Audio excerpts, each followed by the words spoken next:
In a secluded, remote and isolated city, snow was elegantly fluttering down to the ground. It was gathering on the cobblestone roads, producing a pure white blanket of snow.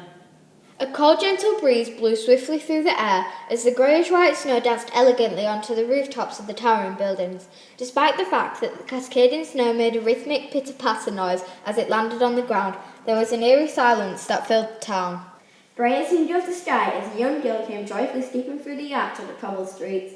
She was wearing a red waterproof jacket which perfectly complemented her grey bowler hat, which sat tightly on her head. As she continued on her journey, a certain wall caught her eye. This wall was illustrated and inscribed with names and signatures. Alma noticed a chalk on the floor in which she could write on the wall with Alma, she wrote in her unique style of handwriting. Just behind her there was a peculiar-looking window which seemed to be connected to the inside of a shop. This shop was different. The shop was like no other she had seen before. Wow! She muttered under her breath.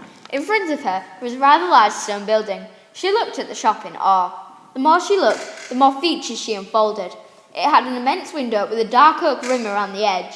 It could have been mistaken for a mouth, which would make sense as it had two small overglass panes above, which looked like eyes, staring wherever you go.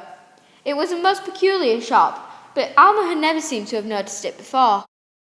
Falling snow had made her hat feel really heavy. Suddenly, something behind her gave her an uneasy feeling. Alma turned her back to look at the shop face. There it stood, the door. One step at a time, she gradually made her way towards it. It was an identical image of herself. She placed her hand against the frozen glass. Her face beamed with excitement. She glanced down to look at her outfit. The dog was wearing the exact same from the woolly hat to the fluffy boots. She looked back up hoping to see the dog, but to her surprise it had disappeared. All of the joy had left Alma's body. She was full of confusion. Was it really there, she said. After checking all of her surroundings, she spotted the door at the back of the shop. Alma scurried over to the shop door, attempting to open it. Seeming to be locked, she stood back and scowled at the door aggressively. Kneeling down, she grasped a ball of snow in her hands and threw it violently at the door whilst walking away. Creak! The door swung open gradually. Astonished, Alma steadily began turning around after hearing this pleasing noise of the oak door slightly opening. With glee in her eyes, Alma sprinted back to the shop. However, once she arrived face to face with the door again, she was flooded with anxiety and dread. Fearlessly, Alma placed one foot inside the shop, then another step, and another, until she was fully absorbed into the weird and wacky world of the shop. In the middle of the shop on a wooden pedestal was Alma's replica doll. She looked down yet once again, and there on the floor she saw a doll which seemed to resemble a young boy on a tricycle.